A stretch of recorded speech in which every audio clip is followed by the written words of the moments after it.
숫자는 때로 잔인한 진실을 말합니다. 만약 당신이 20해 전 자본의 생리를 조금이라도 일찍 깨달았다면 지금 당신의 통장에는 3억 원이라는 숫자가 선명하게 새겨져 있었을지도 모릅니다. 하지만 대다수의 한국인은 국가가 장려하고 부모가 가르쳐온 방식, 즉 은행 적금이라는 성실함의 덫에 갇혀 있었습니다. 그 결과는 참혹합니다. 누군가는 3억 원을 쥐었을 때 당신의 손에 남은 것은 1억 6천만 원뿐입니다. 1억 4천만 원이라는 거대한 간극. 이것은 단순한 수익률의 차이가 아니라 누군가 당신에게 의도적으로 숨겨온 정보의 격차입니다. 은행은 당신이 이 사실을 깨닫기를 원하지 않습니다. 당신의 돈이 은행 금고에 머물러야 그들은 예대 마진이라는 안전한 수익을 챙길 수 있기 때문입니다. 학교 역시 가르치지 않았습니다. 시스템은 당신이 혁명적인 자본가가 되기보다 성실하게 부채를 갚아나가는 노동자로 남기를 원합니다. 지금 이 순간에도 당신의 자산은 눈에 보이지 않는 인플레이션이라는 불길 속에서 녹아내리고 있습니다. 우리는 오늘 세 가지 냉혹한 진실을 마주할 것입니다. 초등학생조차 이해할 수 있는 ITF의 본질, 당신의 노후를 결정지을 계좌와 상품의 실전 가이드, 그리고 20해 후 당신의 통장에 찍힐 숫자의 실체를 계산기를 통해 증명해 보일 것입니다. 이것은 단순한 재테크 강의가 아닙니다. 무너져가는 한국의 자산 구조 속에서 당신의 생존권을 확보하기 위한 마지막 설계도입니다. 준비되셨습니까? 이제 안락함이라는 이름의 형벌에서 벗어날 시간입니다. 하지만 우리가 믿어 의심치 않았던 이 분산의 기술 뒤에는 개인이 감당하기 힘든 거대한 시장의 관성이 숨어 있습니다. 자본의 세계에서 단 하나의 이름에 모든 것을 거는 행위는 투자가 아닌 신앙에 가깝습니다. 우리는 이것을 개별 주식 투자라 부르고 누군가는 이를 도박이라 정의합니다. 여기서 우리는 ITF, 즉 상장 지수펀드라는 개념을 마주하게 됩니다. 영문직역으로는 복잡해 보이지만 본질은 명확합니다. 자본주의가 발명한 가장 정교한 위험의 외주화이자 방벽입니다. 상상해 보십시오. 당신이 과일 가게를 운영하고 있습니다. 만약 당신이 가진 전 재산으로 사과 500개만을 사서 진열해 두었다면 어떻게 될까요? 사과값이 폭락하거나 수확기에 문제가 생기는 순간 당신의 생업은 그날로 종말을 고합니다. 하지만 사과와 배, 포도, 그리고 귤과 바나나에 이르기까지 100가지 과일을 조금씩 나누어 담아두었다면 이야기는 달라집니다. 사과가 팔리지 않아도 포도가 그 자리를 메우고 바나나 가격이 떨어져도 귤이 당신의 수익을 방어합니다. ETF의 원리가 바로 이것입니다. 수많은 기업의 지분을 하나의 바구니에 담아두는 것. 그중 한 기업이 몰락하더라도 나머지 기업들이 성장의 관성을 유지하기에 당신의 자산은 치명상을 입지 않습니다. 금융감독원이 제시한 차가운 데이터는 우리에게 경고합니다. 개별 주식 투자자 중 수익을 낸 사람은 단 29%에 불과합니다. 10명 중 7명은 자본의 식탁에서 패배자로 기록된다는 뜻입니다. 식당 10곳 중 7곳이 망한다는 통계를 보고도 전 재산을 털어 식당을 차리시겠습니까? 아마도 아닐 것입니다. 그럼에도 불구하고 많은 이들이 주식시장에 뛰어드는 이유는 단 하나, 시스템의 확률을 오판하고 있기 때문입니다. 하지만 시장의 변동성을 이기는 유일한 길은 뛰어난 안목이 아니라 실패할 수 없는 구조 속에 자신을 편입시키는 것입니다. 그 구조의 정점에 군림하는 존재가 있습니다. 미국 경제의 심장부라 불리는 S&P 500입니다. 그러나 이 견고해 보이는 지수조차 우리가 알지 못하는 거대한 균열을 내포하고 있습니다. S&P 500. 이것은 단순한 통계 수치가 아닙니다. 현대 자본주의 제국 미국의 심박수이자 전 세계 부의 설계도입니다. 미국을 대표하는 우량 기업 500개의 운명을 하나로 묶어놓은 이 지수는 지난 20년 동안 단 4번의 마이너스만을 기록했습니다. 나머지 16년은 예외 없이 플러스였고 그 확률은 80%에 달합니다. 우리가 맹신해온 은행 적금을 다시 들여다보십시오. 연산 %의 금리를 준다면 꽤나 관대한 편입니다. 1,000만 원을 넣었을 때 돌아오는 대가는 고작 30만 원입니다. 하지만 S&P 500의 연평균 수익률은 12%를 상회합니다. 같은 돈으로 얻는 이익은 120만 원, 4배의 격차입니다. 누군가에게 이 90만 원의 차이는 작은 소음일지 모르나 20년이라는 시간이 쌓이면 그것은 당신의 노후와 계층을 결정지을 거대한 절벽으로 변합니다. 어떤 이들은 여전히 의심합니다.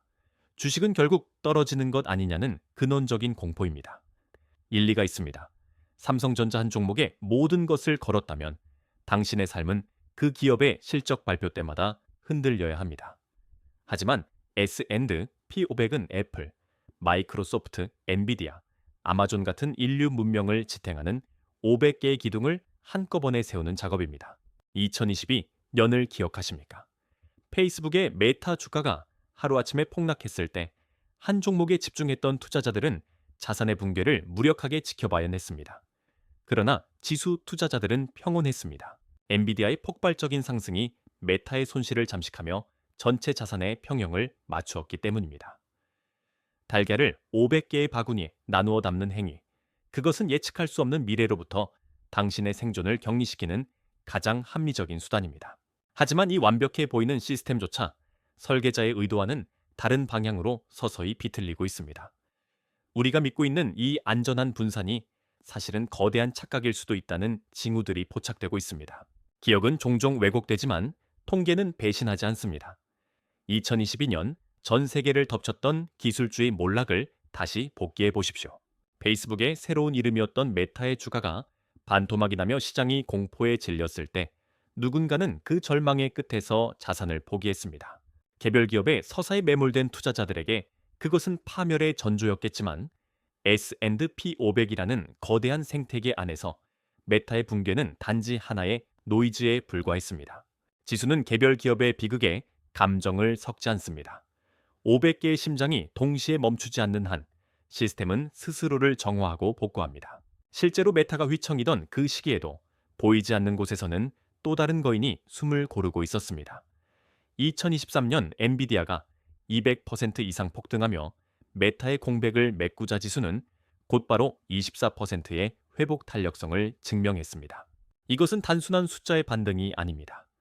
자본의 생리가 어떻게 한 기업의 몰락을 시스템 전체의 양분으로 삼는지를 보여주는 냉혹한 증거입니다. 우리는 여기서 분산이라는 단어에 담긴 진정한 무게를 깨달아야 합니다. 500개의 바구니에 나누어 담는다는 것은 단순히 손실을 줄이는 행위를 넘어 개인의 취약한 심리를 기계적 시스템 뒤로 숨기는 일입니다. 500개의 기업 중 몇 개가 쓰러져도 나머지 승자들이 그 자리를 대신하며 당신의 부를 끌어올리는 구조. 이것이 바로 우리가 그토록 갈망하던 실패하지 않는 투자의 실체입니다. 하지만 대중이 이 명확한 해답을 두고도 방황하는 이유는 무엇일까요? 어쩌면 우리가 믿고 있는 이 안전한 시스템의 설계도 자체가 일반인들은 접근할 수 없는 성역 속에 감춰져 있기 때문일지도 모릅니다. 부의 성격에는 그들만의 수호자가 존재합니다. 1975년 존 보글이 인덱스 펀드를 세상에 내놓았을 때만 해도 금융 엘리트들은 그것을 평균으로의 획이라며 조롱했습니다. 하지만 50년이 지난 지금 미국 은퇴 자금의 절반 이상이 그 성격 안에 머물고 있습니다. 이것은 일시적인 유행이 아니라 자본주의가 스스로를 보존하기 위해 선택한 필연적인 결과입니다. 세계 최고의 투자자로 칭송받는 워런 버핏의 유언장은 우리에게 더욱 서늘한 진실을 전합니다. 평생 개별 종목을 발굴해 천문학적인 부를 쌓은 그가 정작 자신의 사후 가족들에게는 재산의 90%를 S&P 500에 넣으라고 명령한 것입니다. 이것은 단순한 조언이 아닙니다. 종목을 선별하는 재능은 오직 극소수에게 허락된 유전적 당첨권이며 나머지 평범한 이들에게는 냉혹한 자기 객관화가 필요하다는 거장의 마지막 경고입니다. 더욱 충격적인 것은 우리 자신의 미래를 담보로 한 국가의 움직임입니다. 한국의 국민연금은 이미 40조 원이 넘는 천문학적인 금액을 S&P 500에 쏟아붓고 있습니다. 국가라는 거대 조직조차 우리 내부의 성장 동력보다 타국의 자본 생태계가 더 안전하고 확실하다는 사실을 묵인하고 있는 셈입니다. 그들은 알고 있습니다. 개별 기업의 흥망성쇠에는 예측할 수 없으나 제국의 자본이 흐르는 길목은 변하지 않는다는 사실을 말입니다. 그렇다면 우리는 어떤 경로로 이 선격에 진입해야 할까요?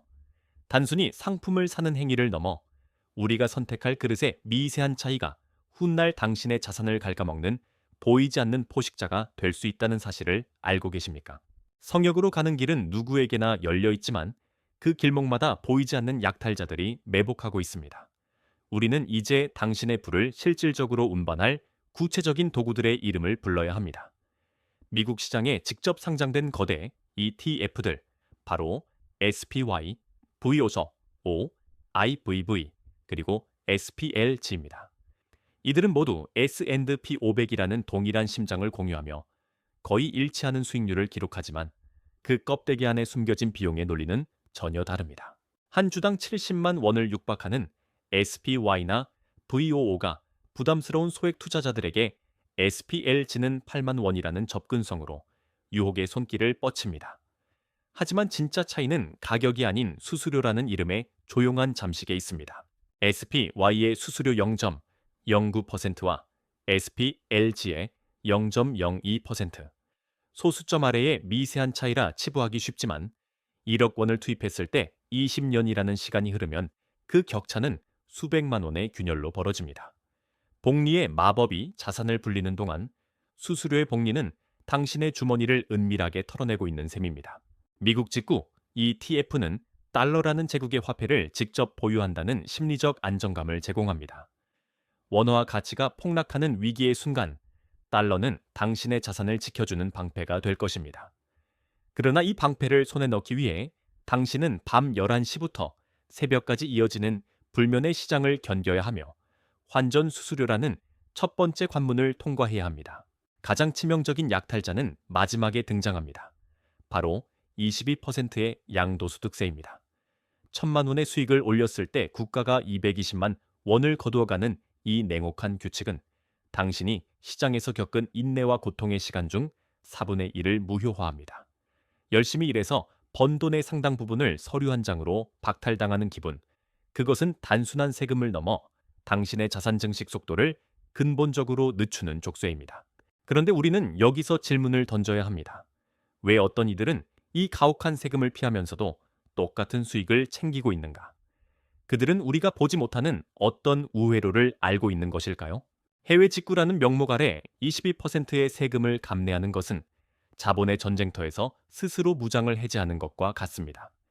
하지만 현명한 관찰자들은 다른 길을 봅니다.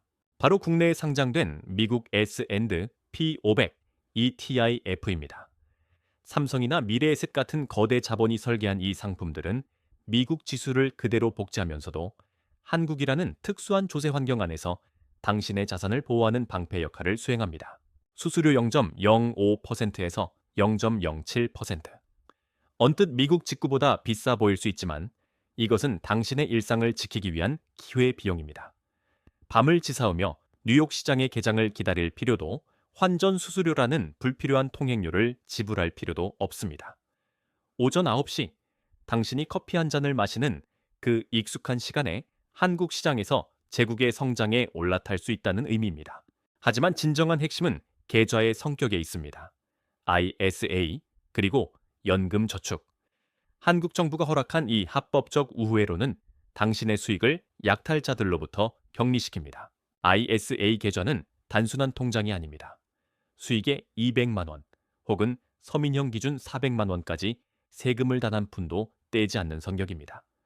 그 한도를 넘어서더라도 과세율은 22%가 아닌 9.9%로 수직 낙하합니다. 연금저축은 더욱 강력합니다. 당장 지불해야 할 세금을 먼 미래로 유예시키며 그 자본이 다시 복리로 굴러가게 만드는 과세 이연의 마법을 부립니다. 숫자로 대면해 보십시오. 1,000만 원을 벌었을 때 미국 직구가 160보만 원을 가져간다면 ISA는 79만 원만을 요구합니다. 앉은 자리에서 최신형 스마트폰 한 대 가격인 86만 원이 당신의 통장에 보전되는 것입니다. 많은 이들이 환율 효과를 누리기 위해 미국 직구를 고집하지만 국내 상장 ETF 역시 환해지를 하지 않는다면 달러의 가치 상승을 그대로 반영합니다. 환전 수수료는 아끼면서 달러 자산의 방어력은 챙기는 가장 차갑고도 효율적인 계산입니다. 그러나 우리가 세금과 계좌의 효율성을 따지며 안도하는 사이 우리가 투자하는 그 지수 자체가 거대한 변곡점을 지나고 있다는 사실은 아무도 말해주지 않습니다. 안전하다고 믿었던 500개의 바구니가 사실은 단 몇 개의 거대한 기둥에 위태롭게 의지하고 있다면 당신은 그래도 안심하시겠습니까? 우리는 흔히 S&P 500을 500개의 우량 기업이 평등하게 얽혀있는 거대하고 울창한 숲이라고 상상합니다. 하지만 지금 그 숲의 내부를 들여다보면 기이할 정도로 거대한 7그루의 나무가 나머지 493그루의 햇빛을 가로막고 있는 광경을 목격하게 됩니다. 이른바 매그니피센트 세세븐이라 불리는 빅테크 기업들입니다. 애플, 마이크로소프트, 엔비디아를 포함한 이 7개의 거인이 지수 전체의 32%를 장악하고 있으며 상위 10개 기업으로 범위를 넓히면 그 비중은 무려 40%에 육박합니다. 이것은 더 이상 우리가 알던 고전적인 의미의 분산 투자가 아닙니다. 당신은 500개 기업에 투자한다고 믿고 있지만 실제로는 당신 자산의 3분의 1 이상을 실리콘밸리의 기술 패권에 올인하고 있는 셈입니다. 사실상 S&P 500은 거대한 기술주 섹터 펀드로 변질되었습니다. 물론 이들은 압도적인 현금 흐름과 AI라는 시대적 무기를 쥐고 있지만 역사는 독점적 집중 뒤에 반드시 혹독한 대가가 따랐음을 증언합니다. 2000년 닷컴 버블과 1970년대 니프티 피프티 광풍의 끝은 언제나 파괴적인 조정이었습니다. 만약 빅테크에 대한 반독점 규제가 강화되거나 AI의 환상이 예기치 못한 벽에 부딪힌다면 어떻게 될까요? 나머지 493개 기업이 제 아무리 건실하게 버틴다 한들 지수라는 이름의 괌은 기울 수밖에 없습니다. 특히 은퇴가 5년 내외로 다가온 이들이나 변동성을 견디지 못하는 취약한 심리의 소유자들에게 지금의 S&P 500은 과거보다 훨씬 날카로운 양날의 검이 되어 있습니다. 안전하다는 믿음 자체가 가장 위험한 도박이 될 수 있는 시점입니다. 그러나 정작 당신의 자산을 파괴하는 가장 무서운 적은 시장의 구조적 결함도 거대 기업의 몰락도 아닙니다. 그것은 바로 매일 거울 속에서 당신을 마주하는 결함투성이인 인간의 본능입니다. 자본주의의 가장 정교한 설계도 안에서 가장 치명적인 결함은 아이러니하게도 그 시스템을 이용하는 인간 자신입니다. 2025년 3월 달바 연구소가 발표한 보고서는 우리에게 한 통의 고지서와 같은 충격을 던져줍니다. 2024년 한 해 동안 S&P 500 지수는 25.02%라는 기록적인 상승을 보였지만 실제 개인 투자자들이 손에 쥔 수익률은 16.54%에 그쳤습니다. 8.48%포인트의 소실. 5천만 원을 투자했다면 앉은 자리에서 424만 원이 증발한 셈입니다. 시장은 풍요를 약속했으나 인간은 스스로 그 기회를 걷어찼습니다. 이 비극은 지능의 문제가 아닌 생물학적 형벌에 가깝습니다. 심리학자 데니얼 카너먼이 증명했듯 우리의 뇌는 100만 원을 벌었을 때의 환희보다 잃었을 때의 고통을 2배 넘게 크게 인식하도록 설계되었습니다. 주가가 20% 급락하는 순간 이성은 마비되고 뇌의 편도체는 이를 포식자의 습격과 같은 생존의 위협으로 간주합니다. 이 공포를 피하기 위해 우리는 가장 낮은 지점에서 투항하듯 주식을 팔아치웁니다. JP모건의 20년치 데이터는 더욱 서늘한 진실을 말해줍니다. 폭락장이 무서워 시장을 잠시 떠났다가 주가가 가장 많이 오른 상위 열흘을 놓친다면 당신의 최종 수익률은 반토막이 납니다. 단 열흘의 부재가 20년의 농사를 폐허로 만듭니다. 더욱 잔인한 것은 시장 역사상 가장 거대한 반등의 순간들은 언제나 가장 참혹한 폭락의 그림자 직후인 이 주 안에 발생했다는 사실입니다. 2024년의 AI 열풍 속에서도 수많은 이들이 이 파도에 올라타지 못하고 낙오되었습니다. 우리는 고점의 유혹과 저점의 공포 사이에서 끊임없이 흔들리는 연약한 존재입니다. 자신의 판단력을 믿는 오만이 자산의 잠식을 부추깁니다. 결국 이 시장에서 살아남는 유일한 방법은 당신의 감정을 완전히 배제한 기계적 시스템 뒤로 숨는 것뿐입니다. 하지만 이 기계적인 질서 속으로 걸어 들어가는 것조차 누군가에게는 인생을 건 최후의 결단이 필요합니다. 시간은 누구에게나 공평하게 흐르지만 그 시간이 쌓아 올린 숫자의 무게는 훗날 당신의 계급을 정의하게 될 것입니다. 이제 당신은 어떤 미래를 선택하시겠습니까? 결국 우리에게 필요한 것은 탁월한 예언력이 아니라 자신의 나약함을 인정하고 설계된 시스템에 몸을 맡기는 결단력입니다. 이제 숫자가 그려내는 두 가지의 미래를 목격하십시오. 보수적인 시뮬레이션조차 우리에게 잔인한 진실을 보여줍니다. 시나리오 A, 매달 50만 원을 20년 동안 은행 적금에 넣었을 때 당신이 쥐게 될 금액은 약 1억 6,400만 원입니다. 시나리오 B, 동일한 금액을 S&P 500의 역사적 평균보다 낮은 연 8% 수익률로 굴렸을 때 당신의 통장에 찍힐 숫자는 2억 9,700만 원입니다.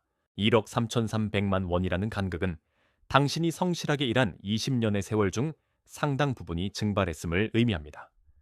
이 숫자의 질서는 연령에 따라 더욱 무겁게 다가옵니다. 30살에 시작해 매달 70만 원씩 이 지표에 투영한다면 당신은 60살에 10억 4천만 원이라는 자산과 함께 매달 130만 원의 배당을 받는 노후의 권리를 획득합니다. 40살에 시작한다면 월 100만 원을, 50살에 시작한다면 월 150만 원을 투입해야 비로소 비슷한 생존권에 근접할 수 있습니다. 늦었다고 생각하는 순간에도 자본의 시계는 멈추지 않습니다. 다만 당신이 구매해야 할 시간의 가격이 더 비싸질 뿐입니다. 물론 이 자본의 질서에 누구나 즉시 올라탈 수 있는 것은 아닙니다. 3년 이내에 사용해야 할 목적 자금이 있거나 당장 갚아야 할 고금리의 부채가 있거나 6개월치 생활비라는 최소한의 안전망조차 없다면 투자는 사치가 됩니다. 하지만 그 기초적인 방벽이 세워진 상태라면 당신이 해야 할 일은 명확합니다. 감정이 배제된 기계적 매수, 즉 자동이체라는 기계적 질서 속으로 당신의 소득을 밀어넣는 것입니다. 매달 5일이든 25일이든 시장의 변동성에 일희일비하지 않고 기계처럼 사들이는 자만이 시간이라는 가장 강력한 복리 시스템을 소유하게 됩니다. 오늘 당신이 마주한 이 지식은 누군가에게는 일상의 소음일 것이고 누군가에게는 인생의 궤도를 수정할 마지막 기회가 될 것입니다. 지금 당장 증권 앱을 열고 ISA 계좌를 만드는 데 소요되는 시간은 단 10분, 라면 하나가 끓고 식는 그 찰나의 시간입니다. 10년 후 세상은 두 부류의 인간으로 나뉘어 있을 것입니다. 그때 시작하기를 천만다행이라 생각하는 이들과 그때 조금 더 깊이 알아볼 걸하며 무력하게 후회하는 이들. 당신이 속하게 될 집단은 오늘 이 영상이 끝나고 당신이 움직일 10분의 결단이 결정할 것입니다. 자본의 냉혹한 파도 위에서 당신의 노후라는 조각배를 지탱할 유일한 닻을 지금 내리시겠습니까? 선택은 언제나 당신의 몫이며 그 결과 또한 오롯이 당신이 견뎌야 할 무게입니다.